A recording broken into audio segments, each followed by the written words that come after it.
สบายดีพี่น้องตามภาษาคนบ้านนาคือเก่าเนาะหาเฮ็ดปวกได้เฮ็ดปวกมาแล้วแบบนี้ทุกคนมักเฮ็ดเมนูอิหยังกินหลายที่สุดสำหรับเผ็ดเนาะเผ็ดมักเฮ็ดเมนูแกงและทุกคนหันมักเฮ็ดเมนูหยังคอมเมนต์หรือว่าแนะนำแล้วก็เมนูใดเด็ดที่สุดจังซี่แต่ละคนมากินเมนูหยังเมนูใดที่บ่ทันเคยกินสิลองเฮ็ดตามเนาะนี่ก็น้าสาวเพิ่นมายาม เพิ่นเห็นได้เฮ็ดบ่เพิ่นก็ยิ้มแป้นแว่นแต่ว่าเพราะว่าเพิ่นมาจากกรุงเทพเนาะโดนๆได้กินอาหารบ้านเฮาจังซี่เพิ่นได้กินเพิ่นก็มีความสุขข้อยเองก็มีความสุขคือกันแล้วเมนูที่เผ็ดเฮ็ดตอนรับเพิ่นก็คือเมนูแกงเห็ดนั่นเองเนาะเห็ดปวกแล้วก็มีก้อยเห็ดปวกแล้วก็แกงไข่มดแดงเนาะกำลังร้อนๆนะเป็นตาสดคือหยังนี่ตัวหวานจ่วยๆเนาะ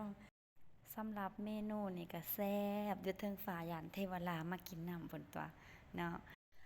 มากินข้าวแลงนำกันเนาะจักหน่อยแกงเฮ็ดสิเย็นก่อนแกงเฮ็ดก็น่ากินก้อยเฮ็ดปวกก็น่ากินปานนี้ไปกินข้าวแลงนำกันทุกคนแซ่บๆนำกันเด้อมา